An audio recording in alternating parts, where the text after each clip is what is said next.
Hello. Good Yes, I morning. am. Good morning. Hi. How are you today? I'm very good, thank you very much. This is very exciting. It is very exciting, almost as exciting as the snow we had this morning in London. Did you get snow? Yes, my kids were thrilled, very exciting. Everything ground to a complete standstill, quarter of an inch of snow, and the world stops. It was great. Except for TFT 12, we kept rolling right through the snow. Yeah, and I was in a traffic jam listening on my phone. Yeah, Fantastic. there you go. Wonders of modern technology. Yeah. Well, welcome to TFT 12, Ian. You are the penultimate speaker in the EMEA region, so thank you for waiting for us this morning. I'm delighted to have you on board, and I'm really, really looking forward to your presentation this morning, particularly as I gathered from Twitter, there's going to be an element of Twister involved. Oh, well, I'm not sure we go quite as far as Twister, although if anybody has Twister to hand, they are welcome to Well, start actually, weighing the if you just matter. bear with me a second, I'll just go. No, only joking. I don't have Twister to hand, but that would be good fun. I obviously know you quite well, Ian, and I've had the pleasure of talking to you and chatting with you on a number of occasions and meeting you at various conferences and events. But there might be a few people in our audience today who haven't had opportunity to get to know you either face to face or via Twitter or the social feeds. I wonder maybe if you could just give us a bit about background about you and your organisation just before we kick off your presentation. Yeah, sure.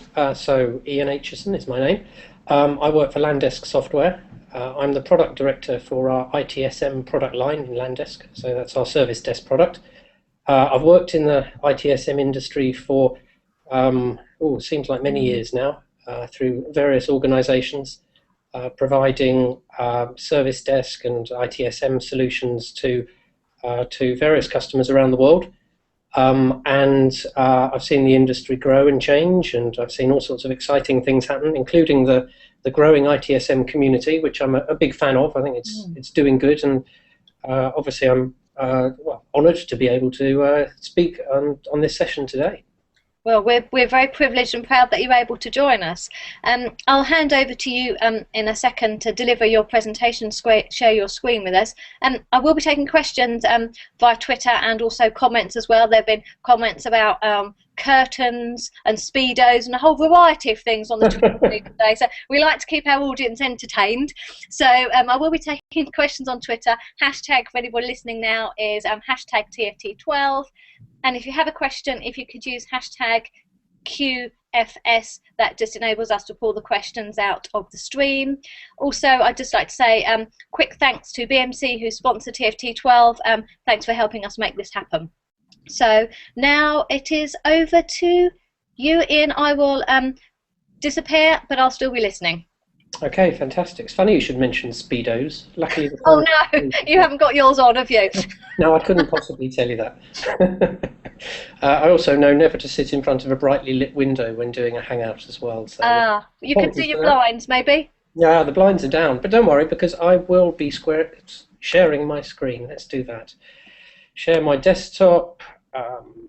Let's share that now.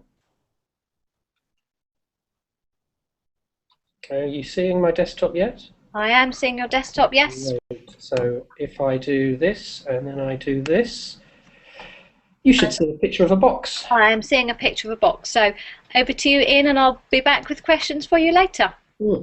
Fantastic, thank you, Tessa. And hello, welcome to everybody all around the world on the TFT event. Good morning, good afternoon, good evening. Very exciting event, very pleased to be involved in this.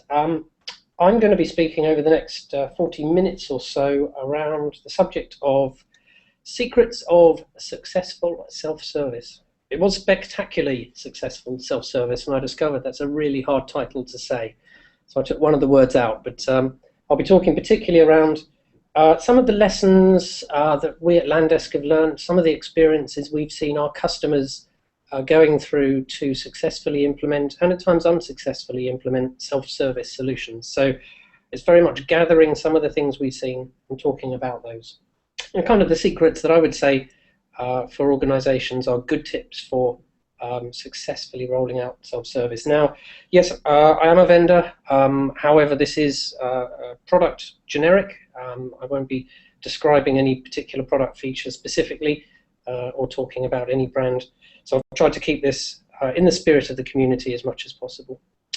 So, secrets of successful self-service. Actually, I'm going to start with some different secrets. I'm going to start with a few secrets of presentation that I was given some years ago that you may see in some of the other sessions that are going on.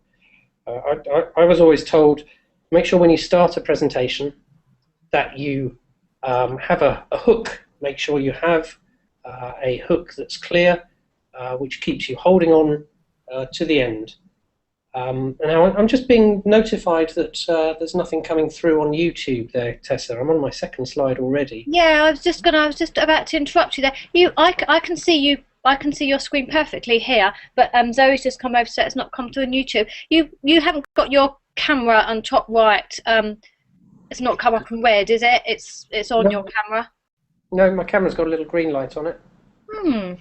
Interesting. Could you try just unsharing your screen and then resharing it for us? We'll see if that works. Bear with me.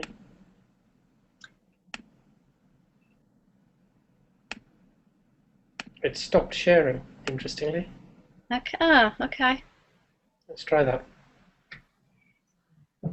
That looks better. Yeah, I have your screen now. How's that? Yeah, I've got Yes, now I can see that. Now, if you keep talking, I'll monitor YouTube, and unless you hear from me, just assume everything is fine and working perfectly. Okay. The internet gremlins are ready. It's been interesting. There've been various technical hiccups, so I'm glad to have my share of those too. Hopefully that's my time done. You'd feel slightly alone if you hadn't, wouldn't you? You'd feel a bit left out. So I do feel part of the club now. But do shout out if the YouTube feed disappears again. I will do. Right, so I better talk a bit faster to catch up. That's myself on the screen there, Ian Aitchison. I'm going to be talking about secrets of successful self-service. I'm going to start with some other secrets, though. Secrets of presentation. Some advice I was given some years back, and I thought I'd share with you using these during today's presentation, since we're talking about secrets. One of them is to try and have what's described as a hook during a presentation, something that keeps people on the hook to the end. So I just wanted to make clear, as we're talking about what makes self-service succeed, I will be holding back the one biggest secret, the one thing we've seen in organizations that enables them to succeed rolling out self-service to their end user and customer base. So hang on for that. It's a very genuine, proven fact, and I'll hold that one to the end. The other one is, let's gamify it a bit. It's not a truly interactive session, so I can't see your responses as we go through. If you have Twister, feel free to get it out, as was suggested on Twitter last night. It won't do you any good, but it does certainly amuse me to think that's going on. You will, however, need a pencil and paper to keep score as we play our way through, because I'll be asking a few questions. The questions are mostly tailored towards people who run or work in an ITSM operation, department, organization, service desk related to their progress with self-service. If you are part of the chattersphere, blogosphere, those that are opinion makers, pundits, bloggers, consultants and analysts, maybe think of a customer you've worked with recently, and they can be your reference for the questions. Now, there's another secret to presentations, which is to try and start with some unexpectedly dramatic statement, because it makes everybody sit back in their chair and go, oh, I don't agree with that, or that's not as expected. It's a fairly traditional approach to surprise everybody with something dramatic going on. So we'll start with something fairly dramatic, and then we'll move on very swiftly beyond that dramatic statement to the fact that obviously that's not really going on. I just wanted to use up a traditional start to a presentation, but it does explain that that bit of bad news gives us some time. We have some time to talk about self-service from an ITSM perspective and how we've seen self-service succeed. So let's start with, what is self-service? What are we talking about in this context? What we're talking about is the publishing of information from and access to your service desk, ITSM toolset, your IT support operation from your customers, end users, users, whatever term is appropriate for you, but communicating through a self-service presence. It's kind of your storefront, your shop window, your website. It's where people are going to come to interact with IT without using the phone. Now, I know some of these things are fairly obvious, but I just wanted to be clear that that's what we're referring to particularly on this one. So we're straight into our first scoring question, so take your pen and paper in hand. If you currently offer any form of self-service, give yourself 1 point, because we're going to be going through building those points up. So if you currently have somewhere where your customers or end users can interact without using the phone or face-to-face or email, then give yourself 1 point. So that's what self-service is. Then we get to why do it. Now, obviously, Landesk, we're a vendor, and much like all the other vendors in the ITSM market, we talk about the tangible benefits of self-service and have done for some years. The saving of time and money, the cost of an incident over the phone versus the cost of an incident through self-service, and improving SLAs and staff and customer satisfaction. And all of this is true. I'm not suggesting that any of this is not the case, but recently the world has changed, and the reasons why self-service is so important have become much clearer, I would say, and are not specifically these points, which are all good and optional. You may choose not to do these. There's another reason why self-service is essential, I would say, for any service desk support operation, and that is really that our customer, the recipient of IT service, has fundamentally changed. They work anywhere. They're technically savvy. They work in the car, they work in a cafe, they use their own devices, they use their own software, they use their own tools, potentially. They are really in the center of where we refer to consumerization. And I'm not going to go too deep into consumerization, although we'll come back to that. But consumerization isn't BYOD, bring your own device, although that is an example of the things that can happen from consumerization. Consumerization is an expectation, I would say. It's an expectation that we, the public, the ordinary person sitting at their breakfast table, reading the news on their iPad or their Android phone and picking up their email, will have the same sort of experience when they come into the work environment, a consumer standard experience, because they have that experience everywhere in their own time, in their own choice of location, with their own choice of device. Now, a large part of that expectation is based around self-service. And there's a bit of an evolution, I would say, to self-service. You can see it in every industry.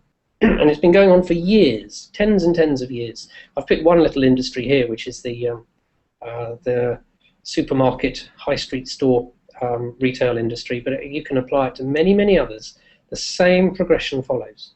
On the slide that you see in front of you at the moment, bottom left-hand corner, that's actually my local butcher. And he's providing my Christmas turkey. I don't know the guy's name, but his photo is on their internet page. So that is my local butcher, and his family and his predecessors have probably been selling cuts of meat through their high street butcher store for many, many years. And go back far enough, and that was the only way to get the produce you wanted. You go and ask for it, and someone would prepare it and hand it to you, and you would pay, and then you would take it home, and then you'd consume it. Then dear old Mr. Sainsbury came along and invented the supermarket, and what we choose is pre-packaged mostly. So there's a set of things we can choose. And that's great, because that makes it quicker. We still have to travel to the supermarket and choose the things we want and pay for them and transact and then travel and go home and consume them. But it's a lot easier because there's a large range of fixed set items we can choose to pick ourselves. Now then there is a further evolutionary step, which is what we see increasingly in supermarkets at the moment, which is the self-service till. Now it's a bit of a diversion because you do still have to travel, select, pay, travel before you can consume, unless you choose to eat in the supermarket, of course. But the difference there is we are interfacing and interacting with less people. What matters is increasingly our time, do it our way, get it out of the way as quickly as possible so we can get on with the valuable things in our life. And that's where we get to the natural progression, which is the online shopping self-service experience, where you open your browser, select the things you want, pay, wait, and they're delivered to your door. They don't actually cook it for you yet, but I think that's only a matter of time. And that is because these days we expect to self-serve. We want to do it ourselves. I don't know how many watching this session had somebody else register them for the TFT event, but there's that as an example. There's train tickets, there's hotel bookings, there's holidays. The range of things where we do it ourselves because we want to, we expect to, is considerable. It is normal life to do things ourselves. So when I talk to some organisations and they say, well, our company culture couldn't possibly support self-service for IT, we're not that sort of business. I'm increasingly of the opinion that frankly is a disservice to the employees of that business, because they are part of the public and we all do self-service all the time. So it's an inevitable thing. And we're seeing organisations implementing self-service all around the world for many years now. We've had self-service and other ITSM vendors as well, of course. We've all been offering self-service back from the 1990s, when it was kind of an innovative concept, through the 2000s, where it was an aspirational, hey, that would be really cool and we could do that one day, to where we are now in the 2010s and onwards, where it's mandatory. People are looking for a self-service solution. And we see organizations succeeding in most cases and occasionally failing in the rollout of self-service. And what I wanted to do is use this time to bring together some of those lessons we've seen, some of those experiences, and kind of put them all together into one brief list. And that's really what we're going to go through now, is the main points on there. And I'm going to start with some high-level approaches to self-service. Those organizations that have been most successful rolling out self-service, one of the first things is they recognize it's big. They recognize self-service is not turning on a feature. It's not just something that you flick a switch and there you go. It's not just and only clever technology. Yes, it's of course based around clever technology, but the important thing is you're going public. You're going public, and if you fail, your failure will be public. And funnily enough, success with self-service a lot of the time is just being accepted as good enough, almost not worth mentioning. To be mentioned in the canteen could be bad news. To be hardly worthy of a mention means you're accepted to that consumer standard. You've got to be good enough for that. But it's very easy to fail if you don't give it the attention and care and thought that it needs. So there's a little comment at the bottom. There's a few comments coming up there. Most successful self-service projects have succeeded when that project is taken seriously. Time and effort and planning and a project team are put in place to design the right form of self-service solution for that business. Now, part of that activity is in approaching your thinking to delivering self-service in a slightly different way. Because as I said, it's not just about turning the feature on. It's about delivering something to a consumer standard, to a quality standard that they would expect to see and interact with. And we talk about aligning IT with the business, of course. We also talk about running IT like a business, and I would say it's more along the path of run IT like a business. But even think about IT as a business that's got a high street shop and a website, and you're launching your website. And think about attracting customers to your website, attracting end users to your self-service. You want them to come. Every contact matters. Every experience matters. It is your place for marketing and for PR, but it is also very much important that you attract people to it. So don't think of it as a way to just provide call avoidance. Don't think of it as a mechanism to stop the phone ringing. That will happen. But the successful approach is to try and make a service desk which will enable your customers to, and I like this phrase, to choose to use it. They will come to it through choice. Now, some clever tricks you can make and put in place to make sure that their choices are limited, but to use it once and they should choose to come back again. Now, there's some counterintuitive elements to that as well. Slightly, people often think, oh, well, that's just, if we can get self-service out, that'll be a reduction in the work we have to do. That's going to free up the work. But if you think about it like a busy store, like a busy website, you're trying to attract customers, you will almost certainly see an increase in incidents, whatever terminology, whatever process you offer. You should see an increase, because success is greater usage. You should see more people coming in and using it. Expect that, plan for that. We typically see a peak right at the beginning, a little drop, maybe it drops 10% below where it peaked, maybe 20% below, sits there for a while, and then creeps gradually back up as people choose to use it. So yes, your phones should reduce inbound volume, but don't think you're going to have less activity. Hopefully you will have more activity, slightly different activity, but greater contact with IT, because you're making it easier to contact IT. Okay, so what about getting started? You'll have heard this on lots of ITSM and IT project sessions. Start simple, keep it simple, work in phases. Yes, and I'll talk about some of the examples of what to put first into self-service. Don't try and do everything, but plan the everything and work out what you're going to do for the first go-live phase, and put a project in place to achieve that go-live phase. We have one customer who spoke at one of our user group meetings a few months back now, who was telling a great story about their rollout of self-service to their business. One of the first things they did was to engage a user acceptance team, as kind of a prototype team from their user community, to validate the design they were planning. And then that was done. The project proceeded based on that design, but the project team then started changing it and saying, we could do things differently. Why don't we do this? And why doesn't it do that? And why doesn't it look like this? And we want it to do that. And that user acceptance team was very valuable, because the leader of that project went back to them, took the original designs back, got them to confirm the original designs that they planned to roll out were good, took it back to the project team and said, stop bickering about what could be better. This is good. So he used that acceptance team as a method of staying on track and achieving the goal they needed. And going live is your first essential goal. So here's my second question to you. So hands on pencils. Do you, or have you, prototyped and validated the self-service design that you have against your customers or end users? Are they involved in confirming it's good before you've pushed it out? If you did or do that, then give yourself 1 point. Then we get to what to put out there, what to publish, and you can broadly split it into two things: information and interaction. Information from the simplest form of, hey, hi, we're IT, thanks for coming, here's what's going on. Notice board, service performance, the progress of particular requests and incidents and so on.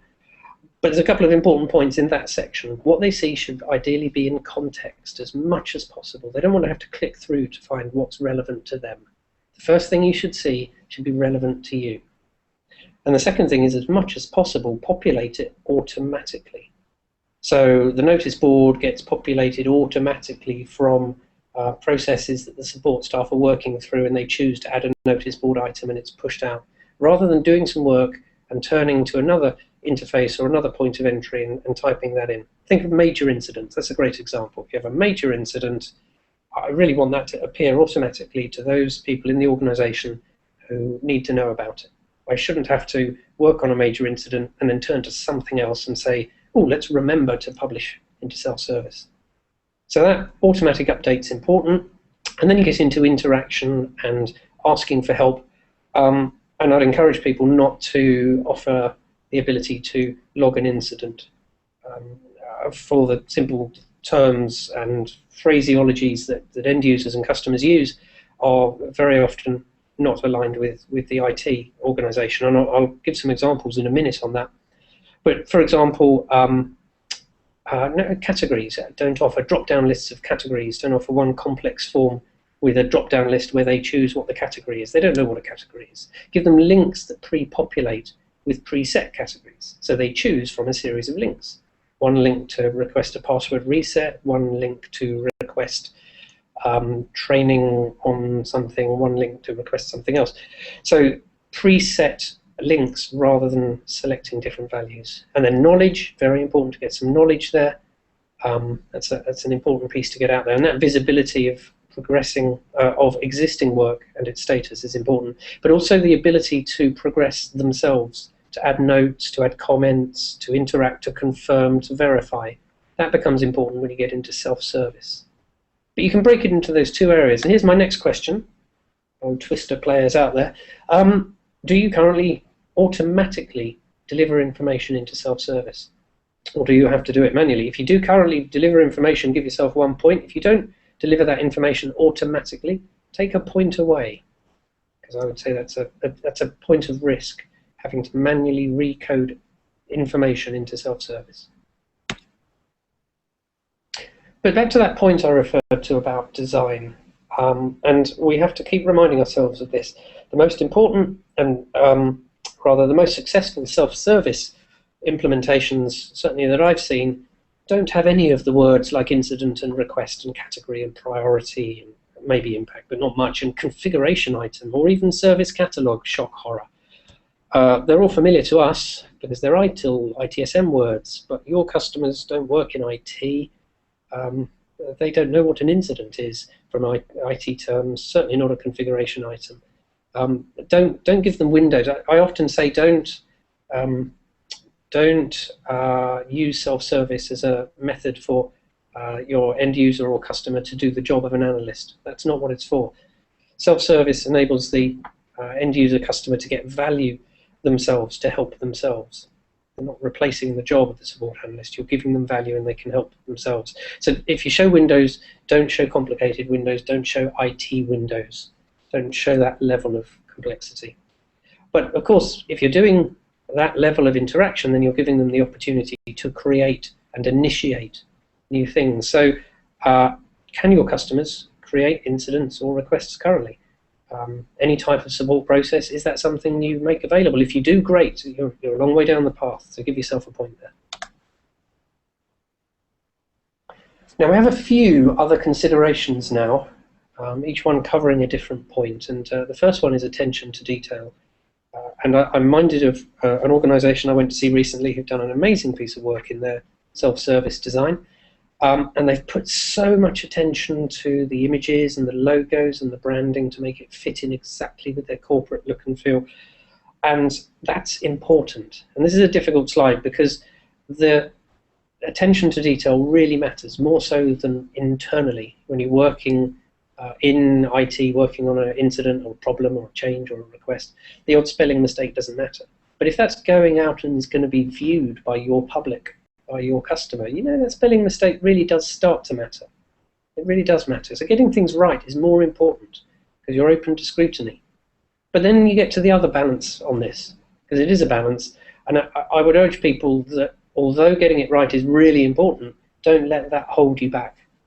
Perfectionism can be the enemy of progress. So do, wherever possible, make the first priority getting the information out that needs to be out there. So don't hold things back to such an extent that they don't get out. And I've seen organizations fail doing that. Perfectionism holds them back. So it is important to encourage everybody to spell check, to get the grammar right, to think every word they type is theoretically going to be viewed by the CIO, the CEO, the director, whoever in the customer organization, the end users. Think like that. Every word you type, everything you do will be viewed by important people, and that's fine and normal. But don't let that hold you back from getting information out. Now that takes me to knowledge. Those of you that have seen some of my other presentations know that I can bang on about knowledge for seemingly a very long time. It's one of my little pet subjects. Knowledge is a fantastic thing. In my view, the purpose of IT, after you keep things running, is to learn from what happens, to learn as things happen, to build a body of knowledge and experience. Firstly, so that you know what to do the next time. But secondly, so you can publish it into self-service. And there is a close relationship between self-service and knowledge. I think the two are tightly knit. You can have self-service without knowledge. It's a bit like a roast dinner without roast potatoes. You know, you're missing a really important part of that. And of course, obviously that reference may only work in the UK. Actually, no, I think roast potatoes is a global phenomenon. Certainly one I'm a big fan of. Anyway, get knowledge out there. Publish knowledge first internally to validate that it's good, that people use it, that it's got a purpose. And this is in line with the KCS, knowledge-centered support recommendations and approaches. Create knowledge easily, ideally as a byproduct of support activity. So as part of the process, and as part of that process, put in a step to publish it out to self-service. As I say, I could talk a lot about knowledge. Knowledge goes on forever. Knowledge isn't something you do and it's finished like self-service. You don't finish self-service, and I'll come on to that also. But good knowledge really, really benefits from self-service, and self-service benefits from good knowledge. So it's something definitely to have in the plan to offer. So here's your next question, another point scoring. Do you have some process behind your knowledge creation and publication at the moment? It's very hard to keep a consistent creation and delivery of knowledge if you have to stop doing your job to create it. If it can be created and published as part of doing your job, if it happens, yes, with human verification and validation, but if the content happens as a byproduct of people working and gets out there as a byproduct of people checking that, then you're really cooking on gas. Some other considerations. Oh, mobile. Well, how the world has changed in the last 3 years.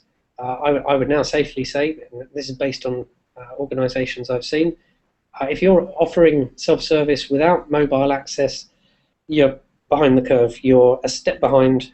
You're going to be challenged fairly quickly to provide mobile access. And there's kind of 3 ways you can think about that. And any of the, not the above, any of the below are good. If you can get to your self-service as you see it in a standard browser through a mobile device as a standard web page on a mobile device, great. As long as it can be used, that's better than nothing. People need to be able to use it. Very powerful if you can deliver through a web app to a mobile touch format. So it feels like a mobile UI, a bit like the Google search web app, and is delivered across all mobile devices. And then, of course, there's also the local app option, which is great if you're sure of the devices that are being used out there. As long as the apps provided support those, then you get the best possible local experience. Personally, I would say avoid being locked into any one platform. Expect more platforms, not less.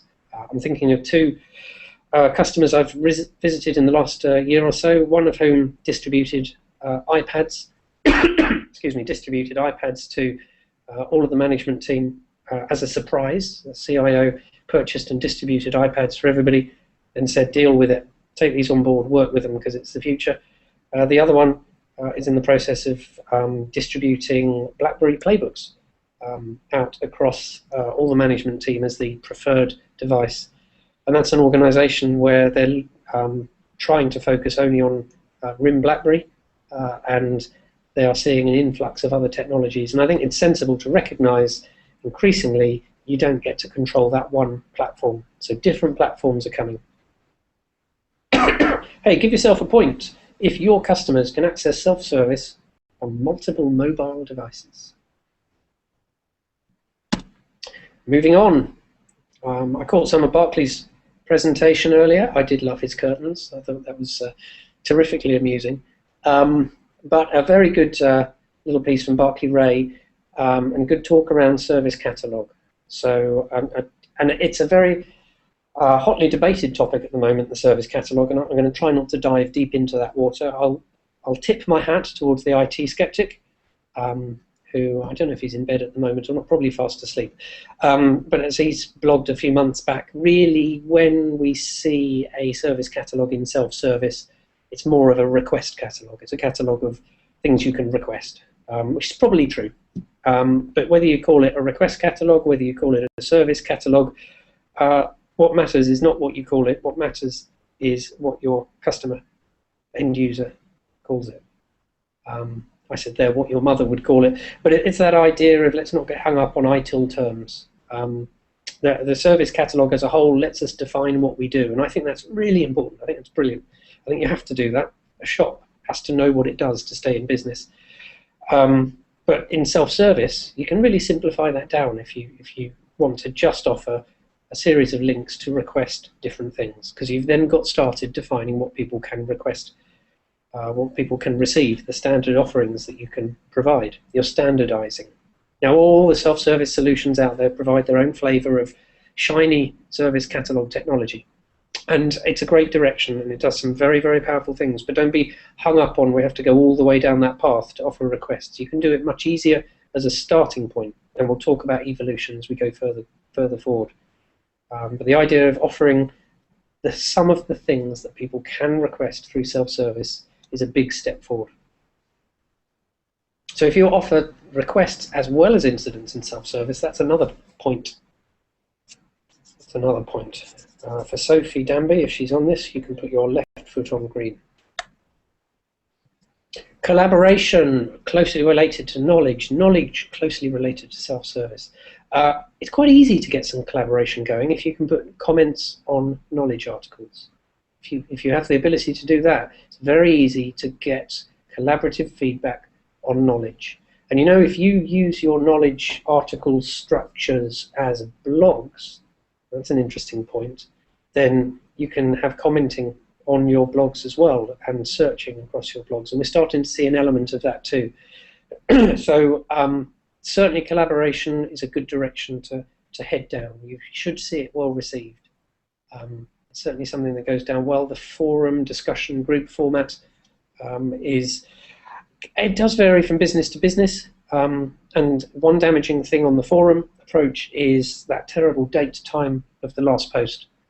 So if somebody goes into your self-service and goes, oh look, they've got some forums, and click in and see it was last updated a month ago, that's really quite damaging. So you need to be sure it's going to work.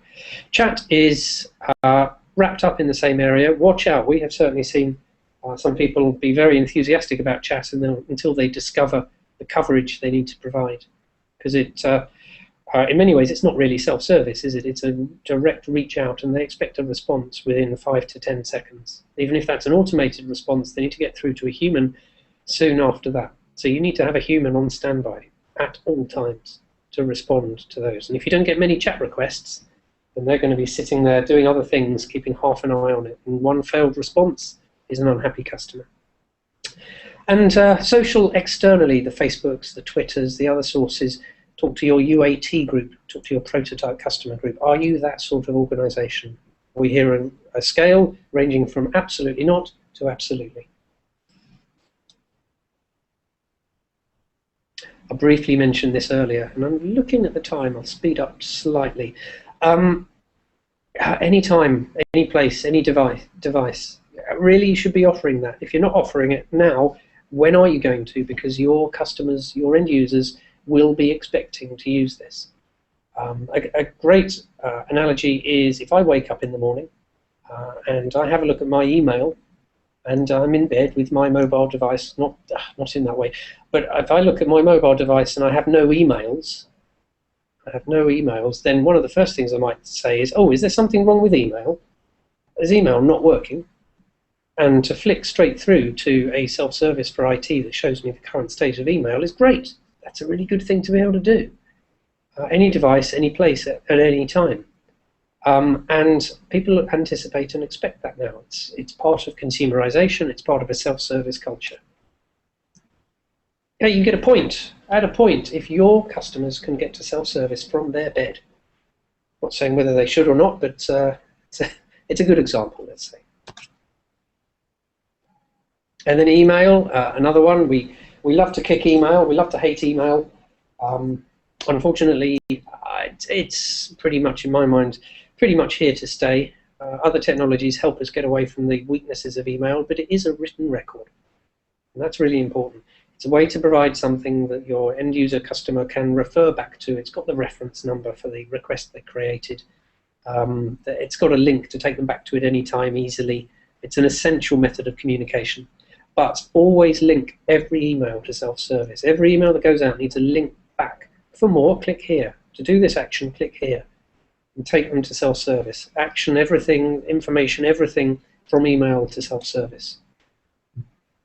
Do all your emails have a link back to self-service? It's a very important point for uptake. Get a point if you do. A human face. You notice there isn't a picture of a human face on here. I tried and I couldn't find a suitably good one. But that idea of a human face and a human voice, that's quite important. To really show the humanity behind the IT function, behind the IT department. Show that there are real people behind there, and that can be as simple as blogs. We're increasingly seeing self-service used for that sort of simple purpose, letting IT talk about what they do and what they've learned. Even stories, comments, the use of videos as a support tool, most often now in YouTube, delivered through self-service, but with a human voice on it. Really, really helps. You can get into webcams, you can get into comedy, cartoons and jokes, but I would urge caution, particularly in large organisations. One person's joke is another person's insult, so you've got to be very careful in that area. But don't be afraid of putting the humanity behind what you do. Show the face of the people that work in the service desk and in IT. So you're live. What should you measure? Ideally, you should be measuring how much self-service is used.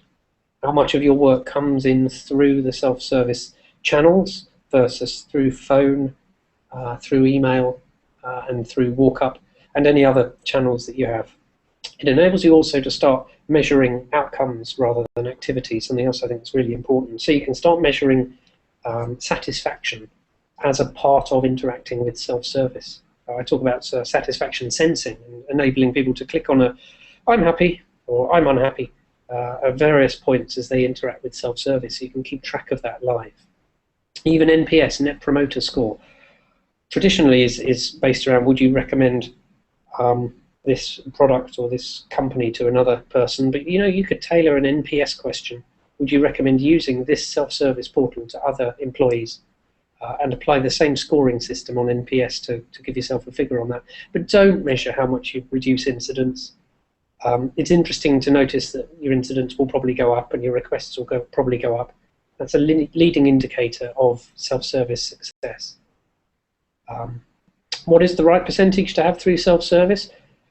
It varies wildly from one business to another, but the most successful ones are at least 50% self-service, ranging right up high. But certainly not much below 50%. Oh, sorry, I missed a question out there. Do you know how many contacts with support come through your self-service channel? Give yourself a point if you do. Take one away if you don't. And a few times I've talked about things you can do in the future. Just like knowledge, in fact, just like IT service management, it never ends. It's a journey, and that sounds a bit like a cliche, but it's true also that it's something where we have a plan to do more and do more. Don't try and have everything done and then put a lid on it and put it away. You're always evolving it. Now, here, reference to methodologies like an Agile approach come in particularly well to this sort of thing, and this applies beyond self-service, but I've seen this applied particularly in self-service. Have a backlog of all the things you want to do. All the way down the path you want to go, all the ideas you've got, and prioritize them, put them in order, draw a line down that ordered list for where you have to be to go live, and then everything that comes after that line, gradually work on it incrementally in a series of cycles. The diagram there shows you the Scrum Agile Sprint approach, which in fact we do ourselves at Landes, but it's the idea of develop and release in a quick cycle a series of things and work forward. And publish what you're doing, publish your plans for self-service, publish what's changed. Every time someone goes back, what's new, what's been added, and maybe some steering group or ownership responsible for the content. You're all wondering why there's a pizza. We have one great customer who does a 2-weekly service desk iteration where they apply the next design changes every 2 weeks. They get pizzas in, and every 2 weeks, without fail, there is a small evolution in their service design, and they've done that for over a year, and there've been some startling transformation as they've done that, little and often. And you can add to that list. You can add to that list of things you could do. Really, the advanced stuff we're seeing, particularly the most interest around the automation to make things happen without waiting for people. As we're used to, as a consumer standard expectation, When I click on something, I don't want to wait for very long for it to be delivered to me. If I buy something through eBay, I'm taken immediately to a payment system where I can pay, for example. So deliver things automatically, software delivered automatically, password reset automatically. Event management from a slightly different perspective, but this one's great. Event monitoring tools, and there are many of them out there, monitor devices. Your ITSM toolset knows how those devices have relationships to define the services that are delivered from a technical perspective. Why not publish to your end users, customers in self-service if a service they use is impacted because a monitoring system has raised an alert that's created an event process which is connected to the overall service or services that that device is part of. Sounds a bit complicated, actually quite a simple thing, and a great example of how you can use self-service to communicate automatically and add real value. But you know, not many people do that when they go live, and it's a great thing to plan to do, to evolve to do.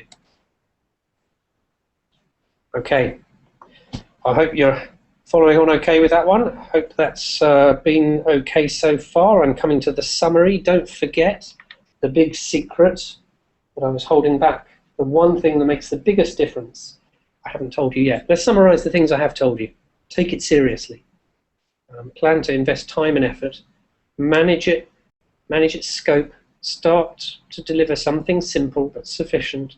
Don't try and boil the ocean, but don't let the project get derailed by perfectionism and opinion. Use a UA team to help, UAT team, customer end user team to help with that.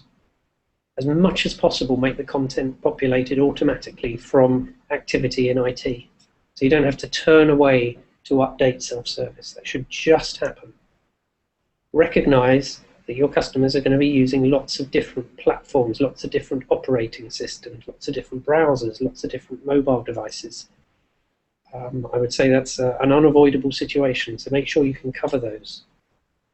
24/7, there's that wake up in the morning analogy. Be accessible 24/7. And that means outside the firewall too. You may not think that's an immediate requirement in some cases, but we have to recognize the way the world is changing. People expect to be able to get to these things from anywhere. So be publishable. But be human. Have a human face, a human voice, a human touch. And then when you're live, measure usage. Measure what proportion of processes and support that comes in through self-service is through self-service and not through other channels, and measure how that changes. And evolve, little and often. Know what you want to do. Have some crazy ideas. Be innovative. Plan unusual things, creative things, and just do little and often. Work towards it and communicate about it. But plan to innovate. Plan, if you can, to automate, because that's where a lot of the bigger savings come. But don't be held back by self-service will only do 4 things, full stop. Self-service could do 100 things. Plan to work down that path. Change the plan if you like, that's fine. Change is good. But keep evolving, keep innovating. Provide something that people will choose to use. Okay, and so we're right on to the final one too. The most important thing, the piece that I've held back, the big secret. Genuinely, I would say this is the one thing that makes the single pivotal biggest difference to the success of self-service in almost every case that I've been involved in or I've seen. And that one thing is inside the box. Keeps them hanging. Here we go. It's, you may have guessed already, it's turn off email. Turn off email. And by that I mean don't let people create new incidents and requests by email. Don't let them make inquiries about what's going on by email. Make it clear that inbound email is no longer available unless maybe as part of an update to something already existing. Now, sometimes that sounds extreme. To be clear, I don't mean turn off all your email. I mean email into the service desk, the one channel in, support@yourcompany.com. Stop that receiving inbound email. Obviously, I'm not suggesting turning off your corporate and company email system. That would be crazy. But do turn off support email. And yes, that can be challenging. It is a big step, and lots of people pull a lemon-sucking face when you describe that. But when they then talk to the other people that have done this and are having 60, 70% of their inbound traffic coming through self-service, which is freeing up their frontline support staff to do knowledge creation, which is reducing the number of incidents and solving problems and all those good things. It starts to make more sense. So even if you're pulling a sucking lemon face, I would still encourage you to think seriously about that as a pivotal key step in successful self-service. And on that note, have you done it? If you have, get a point. If you haven't, get 0, but consider it maybe for the future. Or looking at the time, I've got to move quick. Total up your scores. I'm about done. If you scored 0 or less than 0, hey, you're a baby bird. So that's great. Your self-service future is all in front of you and it looks exciting. If you scored 1 to 5, you've started on your journey. So it's fun. Hopefully we've given you some thoughts and some considerations. If you score 5 to 8, you are rocking and rolling and you are mastering your self-service world. If you scored over 8, you have mastered your self-service world largely. We are indeed not worthy, you godlike self-service leader. Have a big pat on the back, draw a little star and stick it on the wall. If you scored over 15, recheck your work. There weren't 15 questions. And that's it from me. I'm about done. I'm going to stop sharing now and see if I can pass this back to the amazing Tessa. Sorry, I was just trying to get rid of my sucking lemon face then. Thanks, Ian, for that brilliant presentation. I loved the dramatic statement at the beginning, so much so that I almost left, and that would have been the end of TFT for me. I nearly didn't stay around for the final secret surprise, which I'm pleased you did, because then I sat and sucked a lemon, which was great. So that was thoroughly inspirational. Had some great comments on Twitter, mainly about people getting minus points all the time for not doing things that they should be doing, which has been brilliant. And we are almost at time, but I just have kind of, I suppose one question that I've been thinking about while you've been talking today is that what you said was kind of the most successful self-service launches kind of increase activity to the service desk. Do you think sometimes that puts service desks off because fundamentally they actually want to decrease activity? So to start off with, if they're going to increase the activity, do you think it makes them all a bit scared and go, actually, do you know what, I don't think I want to touch this somehow? Well, it's different activity. There's an analogy, and actually it's related a little bit to knowledge, but it applies to self-service as well. If they're continually answering the phone, it's a bit like working in a fast food joint like McDonald's. You're continually serving Big Mac and fries over and over again, and you never get a chance to turn around and do the quality work. You never get to make filet mignon and dauphinoise potatoes. And it's a bit like that. It's changing the work. Also think about perhaps if you're taking a lot of phone calls, you're like a call center for a bank, and it's a very reactive situation. Maybe that business needs to transition to be a bit like Amazon, where most of the transactions to the same people potentially, but they're all done largely online, and that frees people up. It makes the service better. The customers feel better about it. So yeah, it's a consideration, but I'd still encourage to grasp the nettle on that one. Yeah, do you think it's more of an education really about how those activities change really, and how those interactions change, and the longer term benefits? There might be some short term pain with any change, but actually longer term benefits far outweigh any short term pain there might be. Exactly, well said. Thank you. And on that note, I'm going to say thank you very much, Ian, for being the penultimate speaker on the EMEA region today. I think I have one question, which is no lunch break for TFT. Exactly right. We don't get lunch at TFT. We're just ploughing on through for 24 hours. But thank you, Ian, very much. It's been a really enlightening presentation. I'm sure there'll be lots of questions on Twitter for you afterwards. And will you be around for a bit now to answer those? Straight onto it now. Brilliant. Okay. Thanks so much, Ian. I look forward to seeing you soon. Thanks a lot. Cheers then. Bye-bye. Bye.